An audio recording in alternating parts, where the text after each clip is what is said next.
Hello साथियों, कैसे हो? आप सभी का स्वागत है फिर से एक बार समाधान स्टडी में। और हम लेकर आए हैं आपके लिए फिर से नीट स्पेशल 2025। जिस भी जो स्टूडेंट लगातार दे रहे हैं उनके लिए सेशन बेहतर होने वाला है। तो चलिए आइए आज का यह सेशन स्टार्ट करता हूं।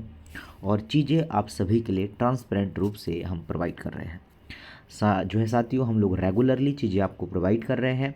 उसी बीच आपके लिए एक शानदार सा सेशन स्टार्ट है। तो देखिए, बहुत लैंग्वेजेस में चीज़ें हम आपको प्रोवाइड कर रहे हैं। ठीक है, तो आप ज़रूर से साथियों जुड़िए और इसका जो है साथियों सेशन को शेयर भी करवाइए। आइए ज़रा देखिए, पहला क्वेश्चन आपके स्क्रीन पर। निम्नलिखित में से कौन सा पादप उभयलिंगाश्री है? आपको यहाँ से चूज करके बताना है कि इनमें से कौन सा उभयलिंगाश्री है। केरिका, पपाया, कारा, मार्केसिया, पालीमार्फा, साइकस, सनी नीलिस। तो आपका जो करेक्ट आंसर होगा यह आपको साथियों 3 सेकंड के अंदर मुझे कमेंट बॉक्स में बताना है। तो आपका जो राइट आंसर निकल के आएगा कारा। क्या आंसर होगा साथियों?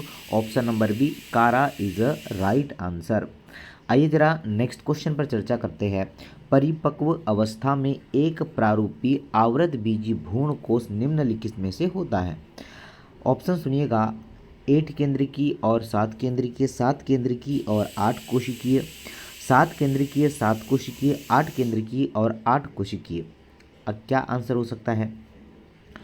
तो साथियों आप लोग को ध्यान रखना है, परिपक्व अवस्था की बात करें जिसमें से आपको पूछा है आवृत बीजी। ओके, तो आपका जो करेक्ट आंसर होगा वो ऑप्शन नंबर ए के साथ आगे बढ़ जाएगा। ओके, ऑप्शन नंबर ए कि 8 आपका केंद्रक होंगे। ठीक है, 8 तो न्यूक्लियस होंगे और 7 तो क्या होंगे? सेल्स होंगे। तो ये बिल्कुल आपका सही आंसर होगा। आइए जरा बात करते हैं कि जेमी किस में पाया जाता है। किसकी बात कर रहा है? जेमी किस में पाया जाता है? ऑप्शन सुनिएगा, मार्स में, टेरिडोफाइट्स में, कुछ अनावृत बीजे में या कुछ जो है लिवरवर्ट में। तो आप जरा बताइए मुझे कि गेम्स किस में पाया जाता है। आंसर करिएगा। तो सम जो है लिवरवर्ट्स में पाया जाता है। आपका जो राइट आंसर होगा जो है ऑप्शन नंबर डी हो जाएगा। ओके, तो ये ध्यान रखना, आपका राइट आंसर क्या है साथियों? ऑप्शन नंबर डी है। आइए जरा चर्चा करते हैं नेक्स्ट की कि जब गुणसूत्र बिंदु गुणसूत्र की 2 बराबर भुजाओं के मध्य में स्थित होते हैं तब वह क्या कहलाता है। ऑप्शन पहला मध्य केंद्रीय, सेकेंड आपका अंत केंद्रीय, थर्ड आपका उपध्याय केंद्रीय और डी है आपका अग्र बिंदुक। क्या हो सकता है? चलिए बताइए, सभी साथी बताइएगा। तो आपका जो राइट आंसर होगा साथियों ऑप्शन नंबर ए हो जाएगा। ओके, आपका जो राइट आंसर होगा मध्य केंद्रीय हो जाएगा। ये आप लोगों को ध्यान रखना है। नेक्स्ट क्वेश्चन क्या बोला गया है? निम्नलिखित में से अर्धसूत्री विभाजन की किस अवस्था में गुणसूत्र बिंदु की या गुणसूत्र बिंदु का विभाजन होता है? बताइएगा। मध्यावस्था फर्स्ट, मध्यावस्था सेकेंड, पश्चावस्था सेकेंड या अंतरावस्था सेकेंड।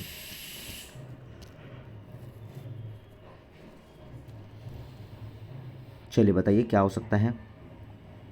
तो आपका जो करेक्ट आंसर होगा वो हो जाएगा साथियों पश्चात अवस्था सेकेंड। सी आंसर आप सभी का राइट आंसर हो जाएगा।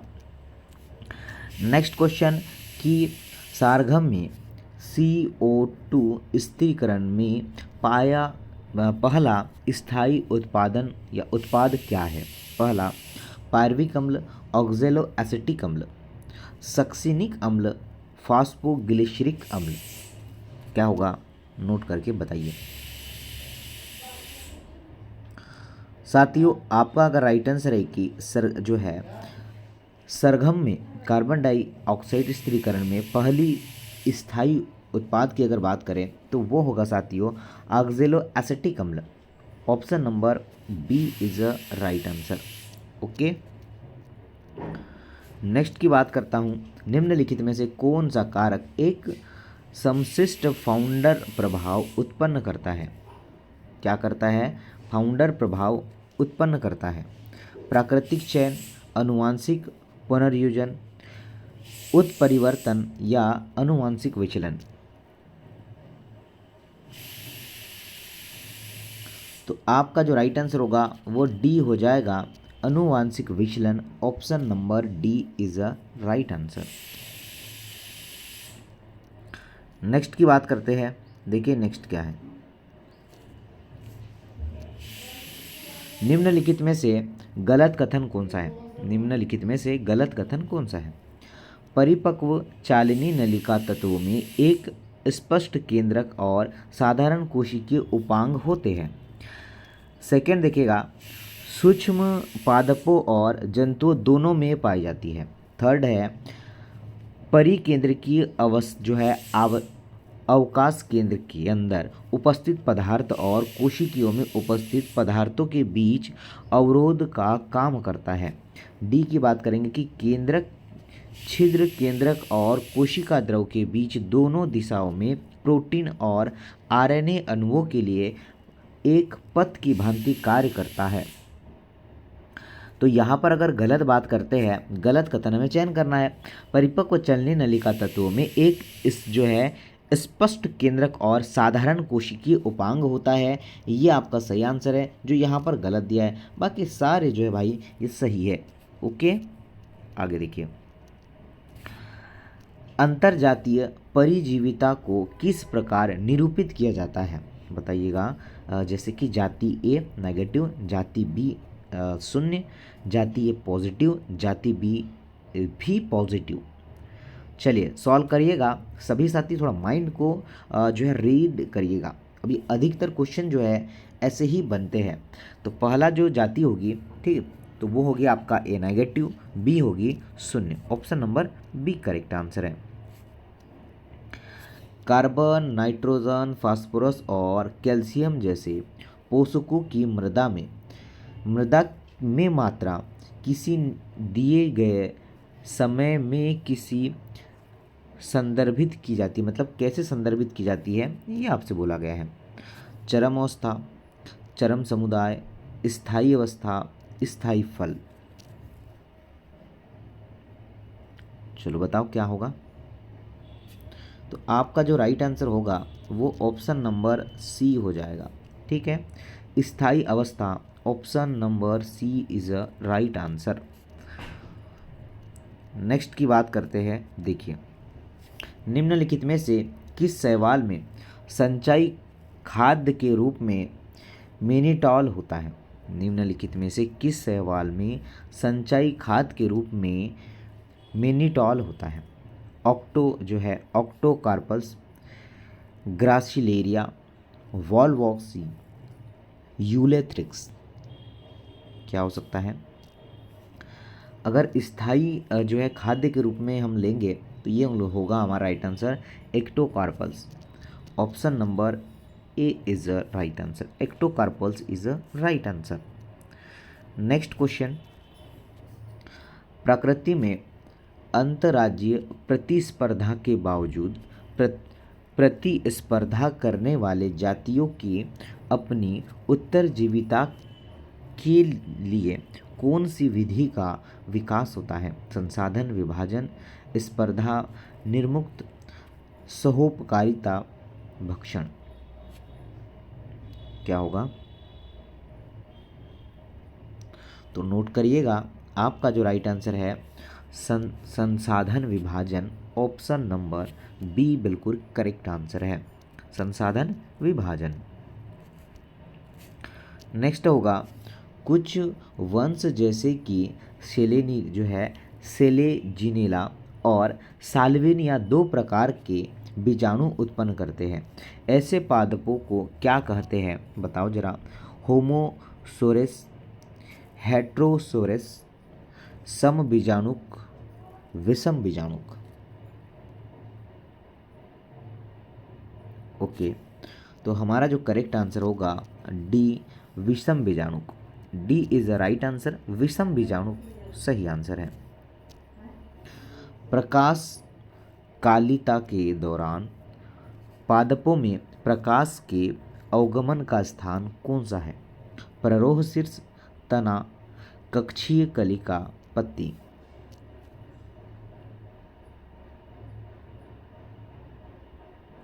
तो आपका जो राइट आंसर होगा पत्ती। क्या होगा साथियों? पत्ती इसका सही आंसर है। Option number D is a right answer. चलो आगे देखते हैं। सर, पर्यावरण में प्रयुक्त प्रयुक्तर के पादप विभिन्न पथों का अनुसरण करते हैं या विभिन्न प्रकार की संरचनाओं के निर्माण के लिए विभिन्न अवस्थाओं का अनुसरण करते हैं। इस क्षमता को क्या कहते हैं? प्रत्यावस्था, जो है नम्यता, सुघट्यता, परिपक्वता। तो हमारा राइट आंसर है सुघट्यता। ऑप्शन नंबर सी से आंसर होगा। सुघट्यता अगर आपने लगाया है तो डेफिनेटली बिल्कुल सही आंसर हो जाएगा।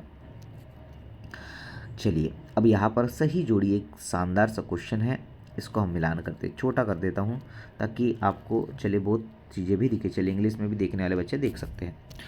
तो सुनिएगा, क्रिस्टी, थाइलेक्लाइड, गुणसूत्र बिंदु, सिरिस्टनी। चलिए मिलाते हैं। क्रिस्टी जो होगा वह सूत्र कणिका अंतरावली। थाइलेक्लाइड जो होगा ये हो जाएगा लवक की पीठिका में चपटी झिल्ली नुमा थैली।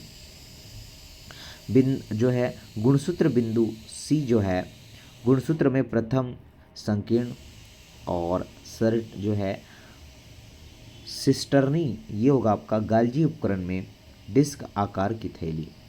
तो आपका राइट आंसर है ऑप्शन नंबर सी, बिल्कुल आपका सही आंसर हो जाएगा।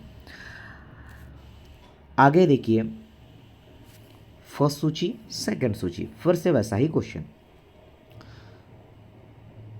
समंजन, आसंजन, पृष्ठ तनाव, बिंदु स्त्राव। अब यहाँ पर दिया है कि द्रव अवस्था में अपेक्षाकृत अधिक आकर्षण, जल अणुओं के बीच पारस्परिक आकर्षण, द्रव अवस्था में जल हानि, ध्रुवीय पृष्ठों की ओर आकर्षण।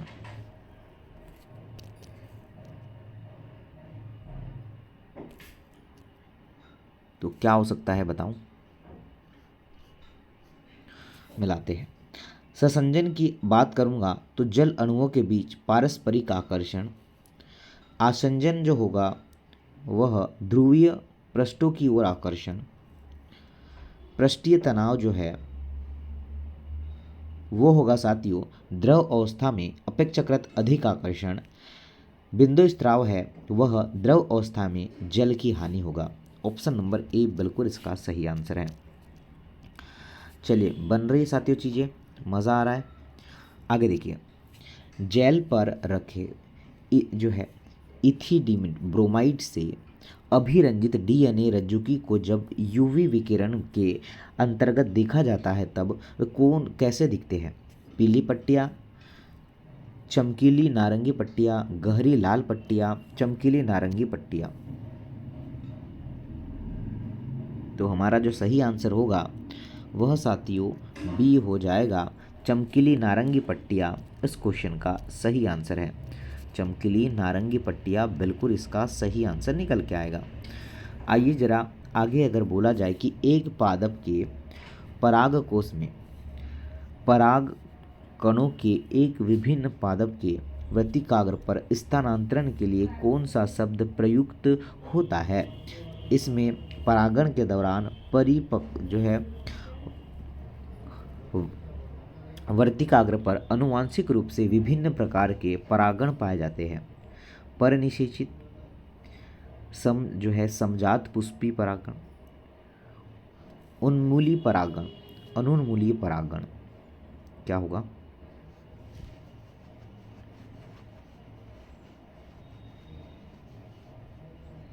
बताइए, क्या आप ए के साथ आगे बढ़ेंगे? परनिषेचन, ऑप्शन नंबर ए आपका सही आंसर है। परनिषेचन जो काफ़ी साथियों ने लगा पाया होगा। आगे, निम्नलिखित में से कौन से शैवाल जो है केराजिन उत्पन्न करते हैं?